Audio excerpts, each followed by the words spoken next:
G'day, Tragic here, and welcome to the full release of my latest mod, Mage Knight Tragic Edition version 3.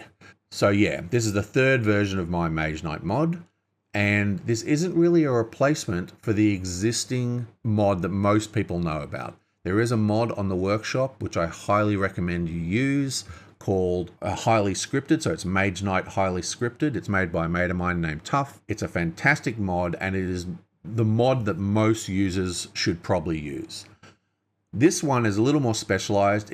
The purpose of this mod is to not have automation. Like, it has quality of life stuff to help you cycle decks and, you know, use your cards, but everything is manual. And the reason for that is so you can run your own custom scenarios or custom components without having to bother Tuff. It should be noted that Tuff will incorporate custom content into his mod if you contact him, but it just depends how busy he is. With this mod, you can just do it because there's no scripting to get in the way of you doing whatever you want to do. So that's why this mod exists. And it's mainly designed basically for me to play solo and to also test my own custom creations because I'm in the middle of making my own expansion for Mage Knight.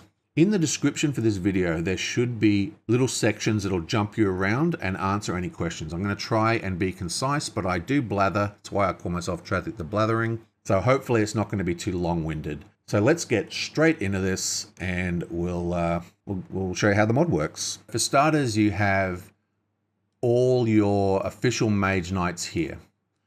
We've also got the two famous custom knights. We have Mirage, or however you pronounce YMIRGH. That's that, dwarf guy.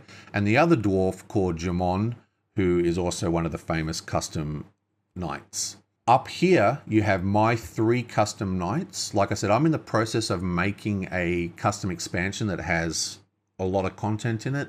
It's going to have 4 knights. It's going to have new monster types, some new effects, blah, blah, blah. That's a long way off. I'm still just doing the knights at the moment. And so far I've got 2 knights and I've got Willard, who's the one I'm working on at the moment.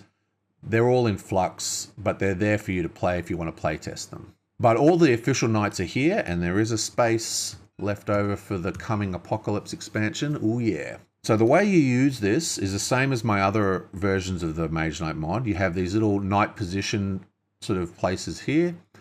You just pick them up. So after I pick up Mevok, I just drop him here. You blammo, it opens it up and it's ready to play. Okay, it's that simple. You just pick up the knight you want and drop him on your palette.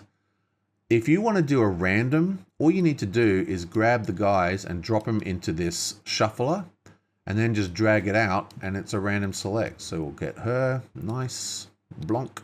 We'll do, yeah, and what I'll also do is get the dummy board. So I'll get the dummy board out of the dummy section and stick it here. You can put that anywhere really. That shouldn't be here. That should be deleted before it gets uploaded. Okay, that's just a tool I use. Okay, so that is basically how to select your knights. So once you have your knights selected, it's a good idea to select your token pool. You might need to look at your scenarios first. So if you come up to the rules section, if you click on the click reference button, this is sort of like a condensed quick reference guide. And it just has a number of, just sort of cut down versions of each thing. But you've got the full rules here as well. And I know TTS can do PDFs, but I still prefer this method because it's easier for me to read. I can never get the PDFs to look really readable. But you might want to check out what you're doing in here just to see, exactly what your scenario requirements are. But once you've got your scenario requirements, you click on this button here that says Open Token and Card Pool Setup. This is basically how to start the game. It has a lot of options here, and if you look on the left, it's got all this sort of text that tells you what each button does. But basically, it just sets game settings. So if you are going to be doing Blitz, you click the Blitz button, and now you'll have an extra mana die and an extra unit in the unit offer. If you're doing Blitz Volkare, which is the same as adding an extra Blitz, it just adds 2. right? So if I do that, it's +1. If I do that, it's +2. The general monster pool is the monster pool that you draw as your map is revealed. You can set what's in it, core set only, or you can have Lost Legion, or you can have Tesla. I usually play without the Tesla in the general monster pool. I usually just do core and Lost Legion. Edit the card pools themselves. So these are the card pools over here.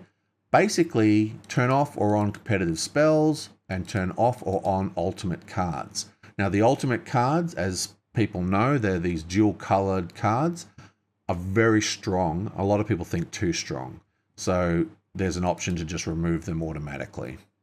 So what I usually, when I play myself, I usually have these settings. I usually play Blitz, Core, Legion, and Ultimate cards. That's what I usually have it set to. There's also this button up the top here that says Solo Mode. Remember, this mod is kind of designed for me to play solo. So I've built my own turn order system, which sort of replaces Hot Seat because I hate Hot Seat. If you are playing multiplayer, I suggest turning this off. There is a chance it'll still work perfectly fine in multiplayer, but I really don't know because I have not tested or planned to test it in multiplayer. It's for solo play. So you can either turn that off completely or turn it on. So I'm going to leave it on, and then I'm just going to go boom, and I'm going to go boom, and it's going to build all the pools, do all the shuffling, and get everything all set up. Okay? It's going to draw the hands, and you've basically got the start of the game ready to go. So let's have a quick look at the token pools. As I said at the beginning, these are your draw pools. So like these have come out, we want to populate this map, right? So say that's an orc, so we just drag out an orc, flip them over. Over here, we still have access to all the Tesla monsters. They're just at a separate piles. If you click at the beginning, if you click that add Tesla to the general pools, they'll all be mixed in with here, and you'll have another copy here, just so you can use them any way you want. But we still haven't taken our map tiles. So we have this little map tile tool here, which is sort of like a more advanced one of the one I had last time. So you just come up to whatever, you're doing. We're doing a cooperative full conquest, aren't we? Yeah. So that's 6 days. We've got 8, 3, 2. So we're going to have 3 cities, 2 core tiles, and 8 green tiles. And that's basically all we need to do to set up that particular scenario. But there are some buttons here called forced. So the way this works is that it'll just make sure that these types of tiles get drawn first. So if you click mines, it means out of all these tiles that you've selected, it will prefer to draw mines, right? It'll discard the other ones first, like it says in the rules. So if I click mines and glades, it means that you'll probably only get mines or glades, because mines and glades is more than 8. And it's not going to just do all mines and then all glades. It'll still mix them up, so you can have multiple buttons ticked like this.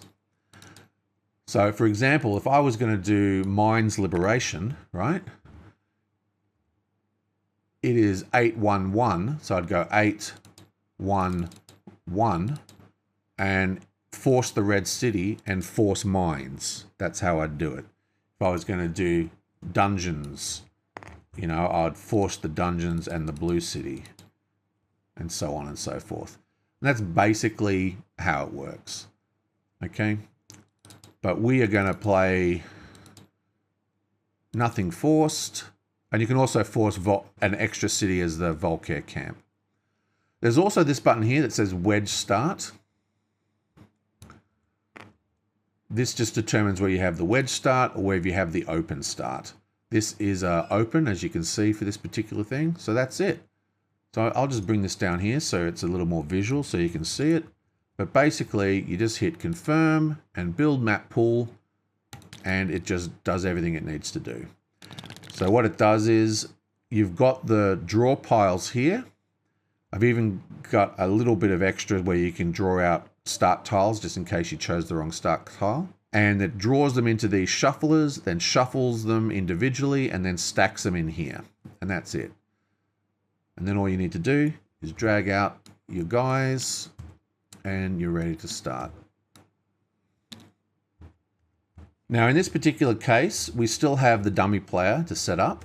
Now the dummy player is pretty cool. You just click random dummy and it'll pick a dummy. It's not smart enough to know whether one of the mage knights that's already been selected will come out. It'll allow you to use any dummy that you want.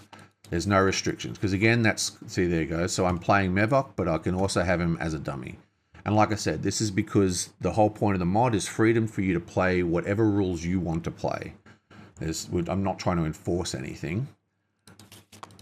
And basically the way this works is this is just a deck of cards with all the knights in it, including the custom knights. And whatever is at the top of the deck is what they're going to pick. You can change this yourself. Like say I want Tuvok, I can just drop the Tuvok card, or I can, you know, just hit the shuffle until the one turns up I want, or whatever you want to do. If you click this button that says plus Volkare and hit random, it'll actually randomly, like it just did then, select Volkare. So there's like 11 cards. That means Volkare's got a 1 in 12 chance, so sometimes he doesn't pop up for a while. But that's all that does. It's just so you can randomly decide whether you're going to play Volkare or not. So we're just going to do random dummy. We'll just do Tuvok. Why not? Then you've got the choose. Oh, you've also got the set to Volkare. If you're planning to play Volkare, you just hit the set dummy to Volkare and it will just pick him straight away. But yeah, so say we're going to use this dummy. You've got the choose current dummy button. You can click or skills, and you can also get this plus custom. So what these buttons do is when you play the dummy, Belivar's skills will be placed here because they become part of the skill pool, meaning that they're put into the communal skill area as people level up. So you can actually click all skills and it will place all the skills from the other knights in there, not just his. And that gives you really wild combos and combinations. It's actually quite fun. You can also hit the custom button and it will include all the custom knights as well, because by default it's just the standard knight. So if I have all skills ticked and custom ticked, and now I do choose current dummy, ya blammo, it sets it all up and grabs all the skills and dumps them in. And again, this is kind of manual. So you've got 1, 2, and green. Pull these out. And it just works, you know, click to draw 3 cards. There's a green, so we hit draw 1 card, right? And the amount of times you click this is how many it draws. So if I landed on a blue, I had to draw 2 cards. I just go 1, 2. You know, or I could go 1, 2, 3, 4, 5, whatever.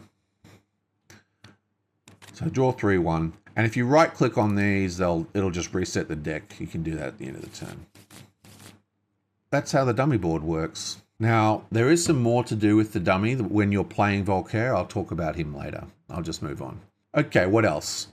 Down here, we have the actual card offers, and these work similar to the dummy board, as in draw artifacts. The amount of times you click this is the amount of cards you'll get. So if I want 3 cards, I click it 3 times. 1, 2, 3, that's simple.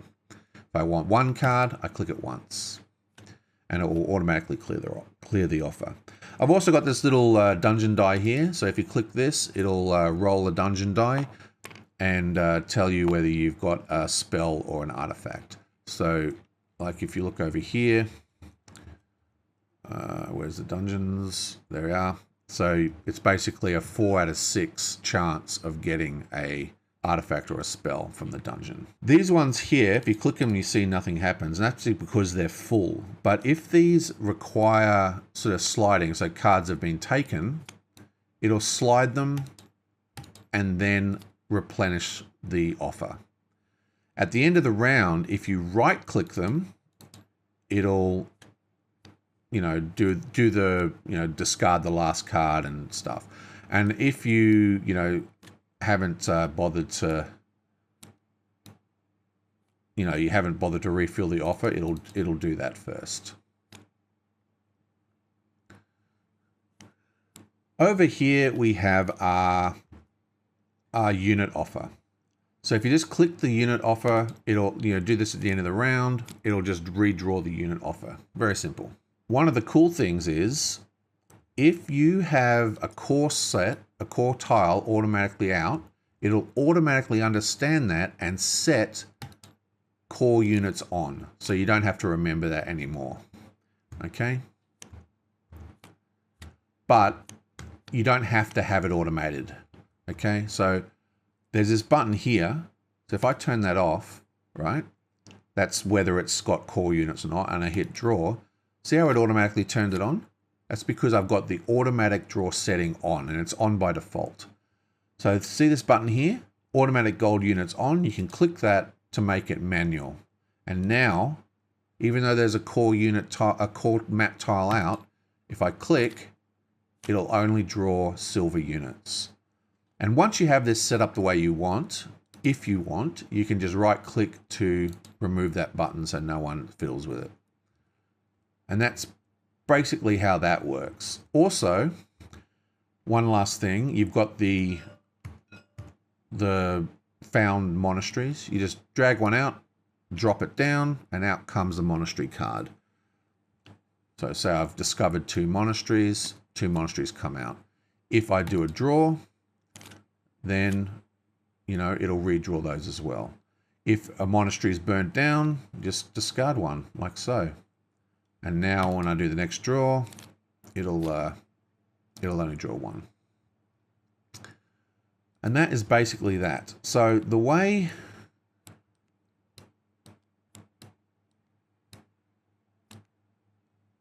so you've come to the end of the round. All you need to do is just go right click, right click, right click, or, you know, and it will just reset all the stuff you required. I forgot to add that these decks are all self-filling. So if I only have 1 card in there, or I have no cards in there, or let's put 2 cards there. So if I have no cards in there. So what I'm trying to say is that these decks will automatically fill. So if I do draw units now, what it'll do, it'll deal what it can, and you can see that there's a missing card. So then it will reset the deck and just draw. If I do a slide action on here, it'll reset the deck before it draws. So say I've only got 1 card here, and I do a slide, it'll do the same thing. Same with this deck. So if I draw 3 cards, it'll... Okay, that didn't look very well. Let me do it so it actually makes more sense. Okay, so with the artifact deck, right, you actually, by the rules, you place the cards underneath the deck, so it's a never-ending deck. So the way the card deck replenish on this one works is that it sort of just, well, I'll show you. I'll just go draw 3 cards. It just flips it over, puts the remaining card on the top if it's there, and that's the reset deck for artifacts. So my point is that these decks all self-replenish, and that's all handled for you as well. Okay, so let's quickly talk about the day-night board. It's very, very simple. Basically, before the game starts, if you right-click on it, you can just set it to day or night. And that's just so if you have a scenario that starts at night, you can set it to night. This red die here is just a die, right? So you can set this to anything you want, up to 12, because it's a 12-sided die. And when like so I can set it to 5. So when the day-night die add together to make the total rounds, it'll call game over. So we start at day, I go to night, I go to day, I go to night, I go to day, and boom, oop, it's actually the end of the game, because we're at 5. And no matter what time of day it is, it'll set it to night to make it easier to do your cleanup at the end. So that's how the day board works. There's also this button here, this X button. If you click this, it'll re-roll the entire source. There's lots of, you know, things that do it. So like, here's a good example. Say you started the game and this was the role you had.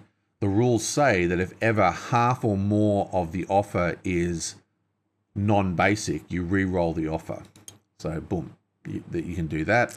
There's also Mana Storm that makes you re-roll the offer. And there's also lots of custom rules that allow you to re-roll the offer. So that's how you do it. Just hit the X. So as you're playing, you might obviously need to do your, your tactics choosing. If you have a random dummy choice, just flip it over and just hit R, normal buttons on Tabletop Simulator, and just drag out a random card. Or you can hit the Choose Tactics button, and that'll just flip out the tactics board for you to grab as you wish. Okay, do a Mana Steel, and just click it again to get rid of it. And then when you go to nighttime, it actually flicks over there. So if I do Choose Tactics at night, it'll fetch all the other day tactics for us. So you don't have to worry about that. It doesn't matter if they're in decks or whatever, it'll find them. So that is how that works. So you just pick out what you want. You can click it again to get rid of it, and say he chooses last, flip it over, shuffle, shuffle, shuffle, and out comes a dummy. Anyway, so that's how the tactics work. But I've also added some hotkeys to the game.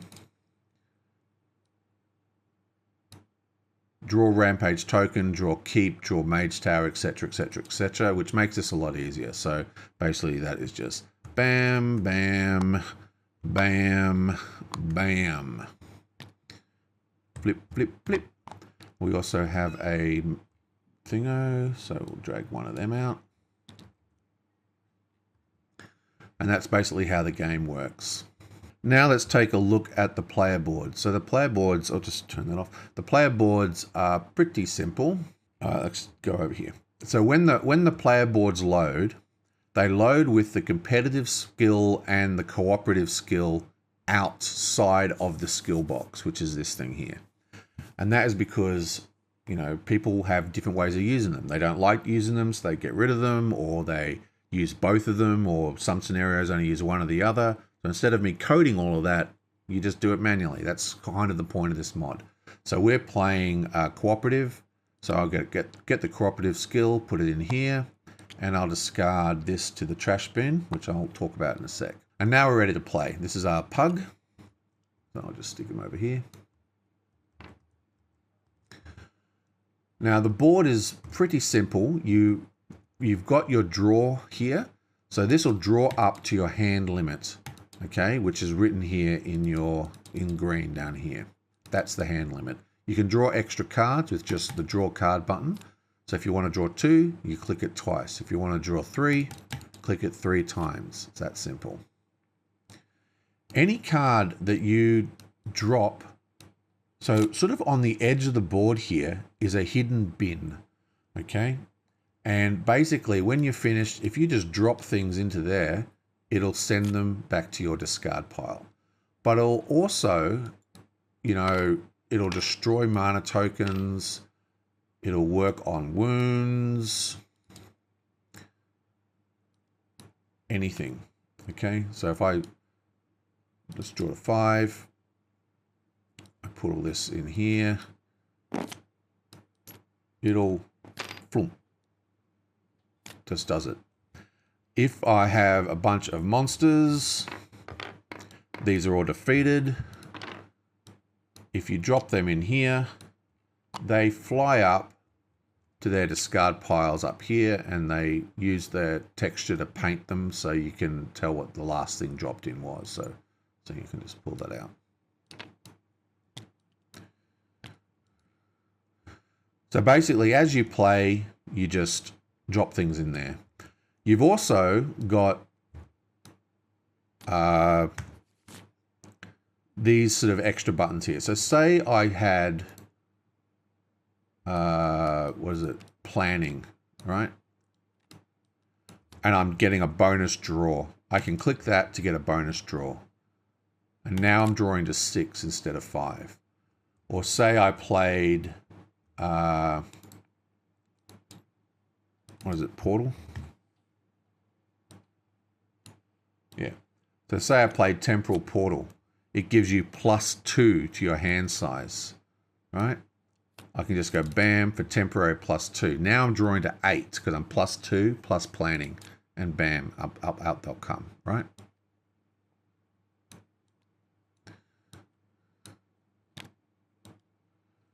In addition, you've got these little conquered keeps here. As you conquer keeps, just drop them down into here. And when you're next to a keep, just hit keeps and boom, it'll add the bonus of how many tokens are here. So if I drop in another token and I click it again, it goes to 3. And click it one more time to turn it on. So you just turn it on, turn it off, and it just counts how many tokens you've got here and adds it.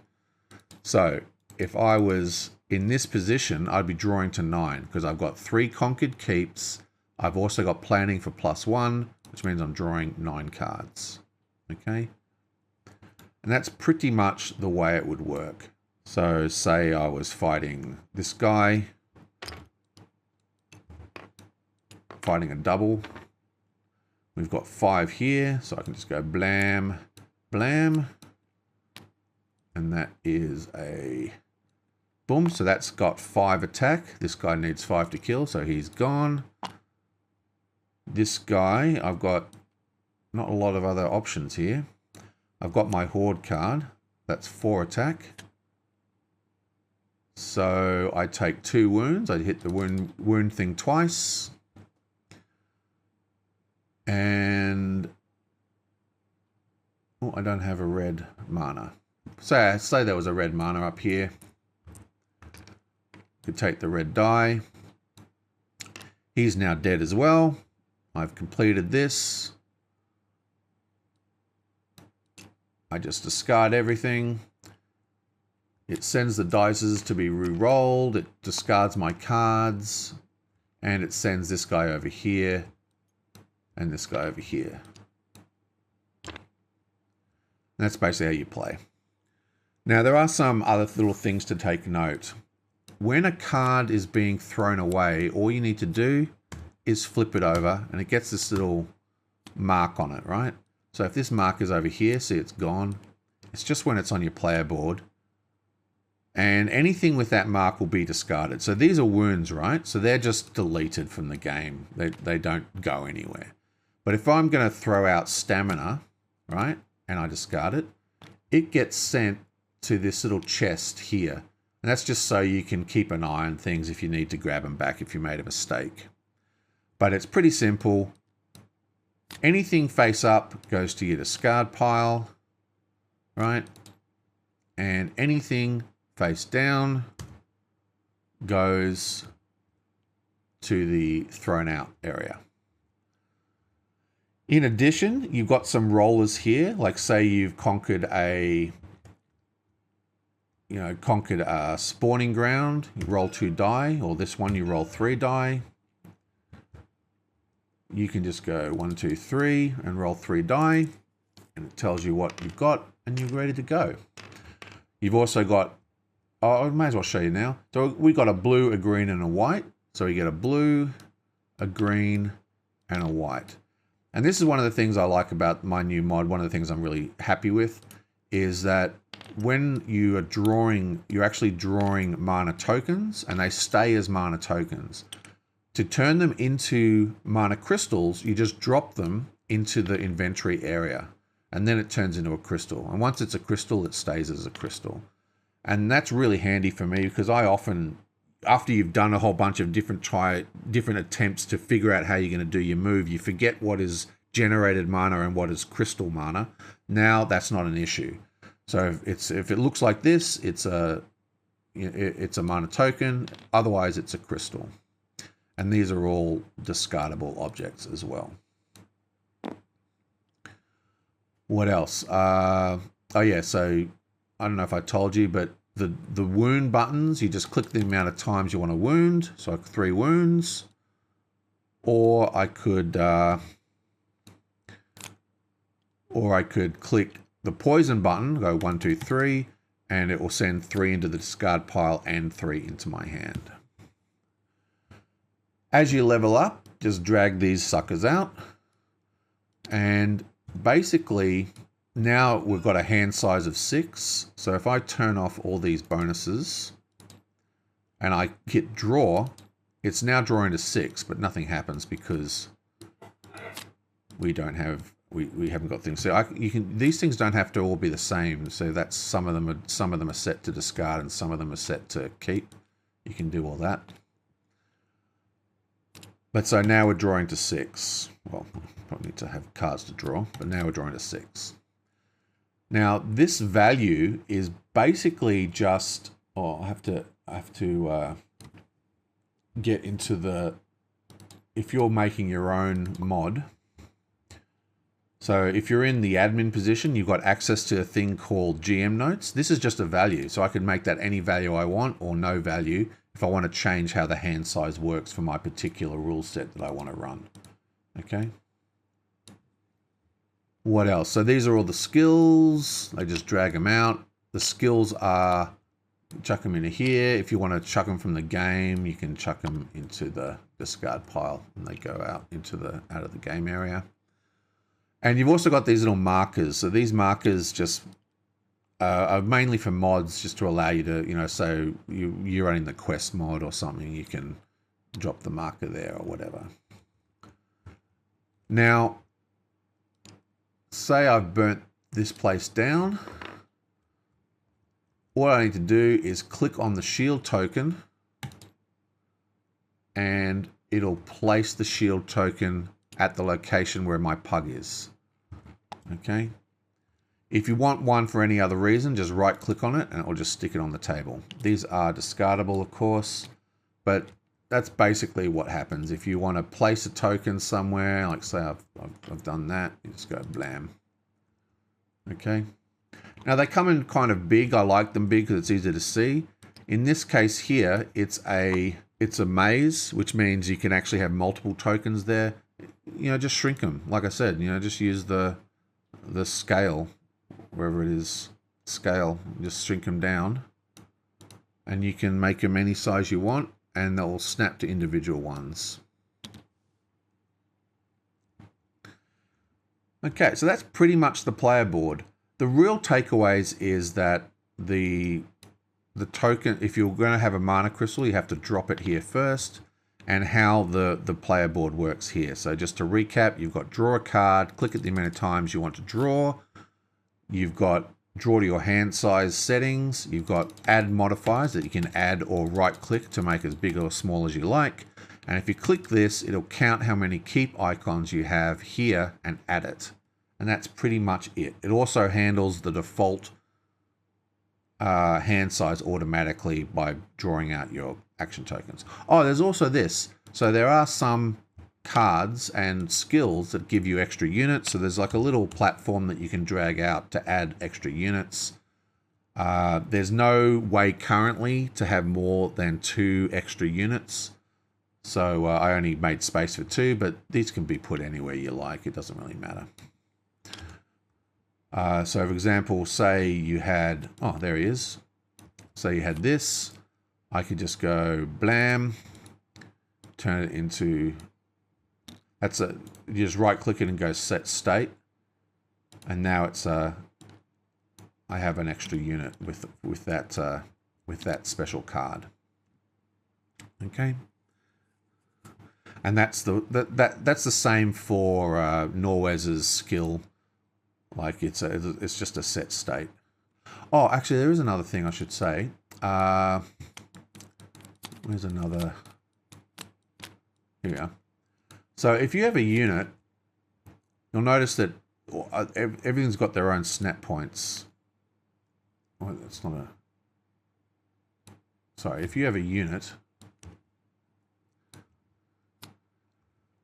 they'll snap to these locations. But if you have one of these, you know, like a banner, you just drop it on the unit like that. And then all you need to do is hit the U button, which is just part of how Mage Knight works, and it will place it under the current component. So I like to hit U, and then I like to hit lock to lock them to make it a bit easier for drag selecting and stuff. But that's pretty much how I do it. And you know, once it's underneath the card, you can flip it or do whatever you need to do, and it doesn't matter. Okay, that is about that. I think that's it for the player boards. Okay, so over here we have our cities. So So say I just draw out a city. What is this? This is the white city. You just grab the white city and you can dump it here.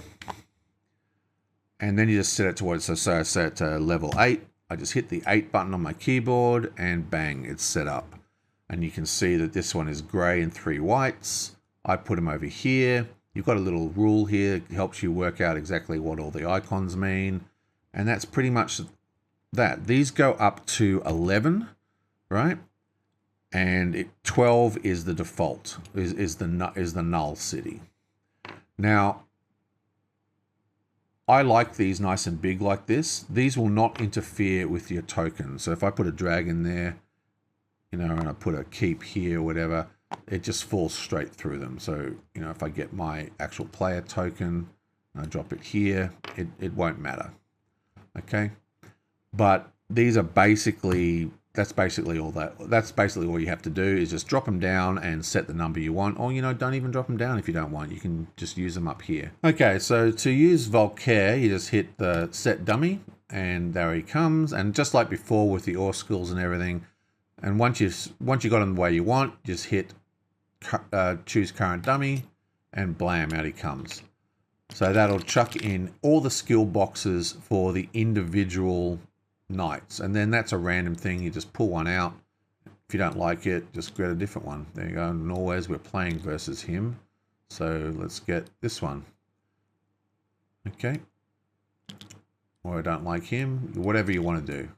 So we'll play with Gold X, and when you're finished, just chuck this into the bin here and you're ready to go. Like before, I can set, say, ore skills and custom, or you don't have to do custom, and then I go to choose current. And now it'll do what it did before by placing all the, you know, a whole mix of skills, not just one knight. So when you're doing Volkare, you still have to set him up your own way. And that means looking at his chart, figuring out what you want to do. And if you want to add, you know, wounds, I want to add a whole bunch of wounds, add it to the deck, and shuffle away. When he is attacking, all you need to do is hit this roll button and it will roll the die and turn that token into the monster it's required. So this is a white Volkare attack. It comes out and you can do it with all your other attacks, you know, keep an eye on it. And when you're finished, just chuck it into the bin and it will just be destroyed. And every time you roll, it'll just do roll another token for you. And that's pretty much how you use Volkare, not much to him. The only other thing is that there is 2 tokens here, and these are the different ways he moves. Whatever token you don't want to use, just destroy by just you know, delete. Okay, and then you can just use this token. Also, the Volkare's camp is here. It's not automatically placed out, so if you want to use that camp, you flip him over and you blammo. Okay, and that's pretty much how he works. Okie dokie. Okay, so the way the solo mode works, you can see it in the top corner here. You can drag this around if you want, but I just leave it up there. The way this works is using the hotkeys that I've set. And remember, this is for solo play only. You've got end turn, camera to mat, camera to meeple. They're the hotkeys that I've given so far. So that's pretty simple. It means if you press camera to meeple, it'll go to the meeple of the person whose current turn it is. So that's Krang. Krang's the current turn. If you go to the mat, it'll just jump to the mat. If you press the next turn button, it'll just go to the mat of the next player and also move the arrow down. So now when I hit the go to meeple button, it's now going to Willard. Okay, and that's basically all it does, is just I press X to change whose turn it is, and then I can press C or V to jump between the player meeple and the player board. And that's basically all the set mode does. There's a couple of other little things we'll just talk about now, and that is when you take your tactics, it changes the order. So all you need to do is arrange this any way you want. Let's put Willard first, we'll put Etheria second, and we'll put Dicinia third. This little button, this gray button, you click this and hit set turn order, and it will just rearrange the turn order to match whatever order you have here, going from top to bottom. These numbers don't matter.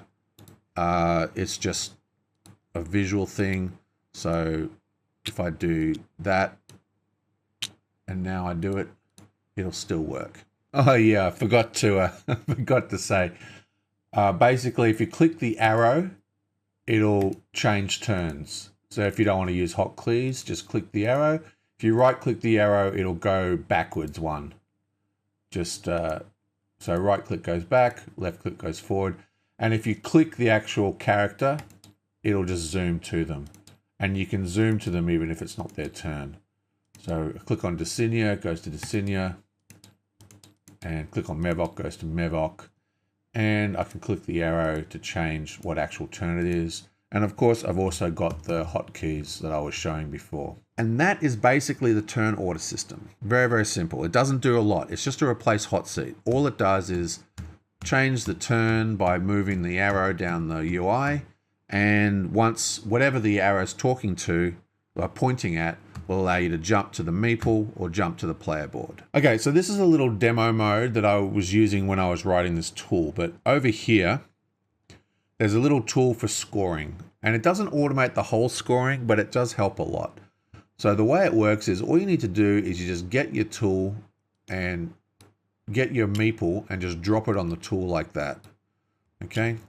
So when I hit process tool, it'll grab all my cards. Doesn't matter whether they're in a deck or wherever they are, it'll just grab them. And it calculates everything. So it calculates the wounds, how many units you've got, whatever. So it's already done greatest knowledge, greatest loot. So that's, you know, your crystals and stuff. It's got greatest leader from all the things. And it's worked out the greatest beating. But we haven't done our greatest conqueror or greatest adventurer. So what it does is it raises all your little shields up.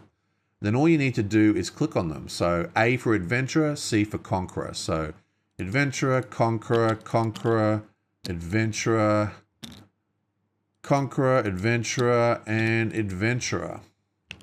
And you can see now it's filled in those values. Okay. Blamo. His things are right up. So we go adventurer, adventurer, adventurer, adventurer, adventurer, adventurer, adventurer, adventurer, adventurer, adventurer, and conqueror. Wow. And now all I need to do is compare the values. So greatest knowledge 16, greatest knowledge 14, so she wins that. Greatest loot 21, greatest loot whatever, so she wins that. Greatest leader, Willard wins that one. Greatest conqueror, Willard wins that one. Greatest adventurer, she definitely wins that one. And we're even on the greatest beating, so they both get the -3. And that has worked out most of the scoring. It doesn't do city scoring, and it won't do any special scoring, but it has worked out that her score is 67 and his score is 50 for all those particular parts of the achievement bonuses. And like I said, the tool isn't designed to completely automate the whole process. It just makes it a lot easier, right? You still have to do your individual scoring things just like before, but I just find it speeds things up a billion ways. And I might make this even more robust in the future, but for now, I'm just leaving it the way it is. Oh yeah, that's right. I forgot. There is a printout as well if you're curious. So if you're curious where the scores come from, just press the button on the score itself when it's finished, and it will do a printout and tell you exactly how the scores are arrived. Okay, so for example, this guy scored 19 for greatest knowledge because he has 8 advanced action cards and 4 spells, and he has the tick. So, and then it tells you how that score comes about. Greatest loot, same thing. Greatest leader, you can see that he has one unit with a level 4, which is not wounded, so it's not ticked. And he doesn't have the tick box, so it's just +4, and so on. So if I click on the printout for Willard, we can see that he has 8 units, but 3 of them are wounded. So they're not giving us the full amount. You know, so they're a level 3 unit, but we're only getting 1 point because it's wounded and stuff like that. And you can see the wounds are down here. Doesn't matter if you have 2 wounds or 1 wound for scoring, by the way. Okay, and that is basically the score tool. So just to recap all that madness, you just hit process score. It'll count your deck, count all your cards in your deck, fetch it, all that kind of stuff, and then raise the shields, and then you simply just go Adventurer or Conqueror. So that's Adventure, Adventure, Conqueror, Conqueror, Adventure, and Adventure.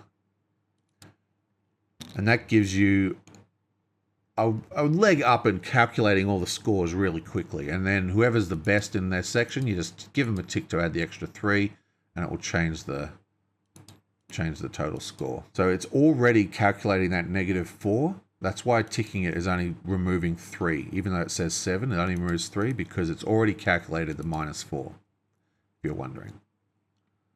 Okay, and that is that. That's how the scoring thing works. Okay, just a couple of little final touches. Over here we have a roller that allows you to roll for faction dice for the Tesla expansion, because you know, it tells you which ones you have to pull out. You know, whether the contested territory is elementalist or necromantic. Also, we have this thing here, which is the Rampage die. So when you're playing Rampage, there's a chance of the tokens respawning. So you click this however many times you want to click it, and it will roll and tell you whether it respawns or not and how it respawns. So this one, you know, tells you exactly. You just look at the instructions for Rampage and the icons will make sense. And you can do multiple dies at once. Also, you've got the just the other die rollers are all here just to make it, you know, more fun. You don't need to use them in that location. These dice sort of disappear after a while. Finally, if you right click on the Rampage token, it'll turn into Rampage Plus. So Rampage Plus is a 50-50 roll. Okay, so it's basically like flipping a coin. So if you roll Rampage Plus, it'll roll a die which is all black and all white. So it's just a 6-sided die with black and white on it. Okay? And just rolling that will give you, you know, well, you know, that's it. So basically what I'm trying to say is, I've been doing this video for a while now, so I'm getting a little slow. You right click on the Rampage die roller and it will change from more Rampage to standard. But there are a lot of custom scenarios that do use day-night die, and you can also use it for that. So right click just sets it to plus or not to plus. What else? Oh yeah, there is this is the random city monster things. So what happens is, once you've attacked a city or whatever, if you're doing co-op, you have to randomly assign monster pugs, right? So all you need to do is drop them into this tool. There's only 3 in there, so it's hard to tell. And then just drag them out face down onto people's tables. That's how you can do the distributing randomly through the monster shuffler. Not really sure there's much else to say. That's pretty much the game. Okay, well, that's about it. That's the mod. That was a long video. So congrats if you made it through. And I will see you guys next time. Arkham Horror Mod coming soon.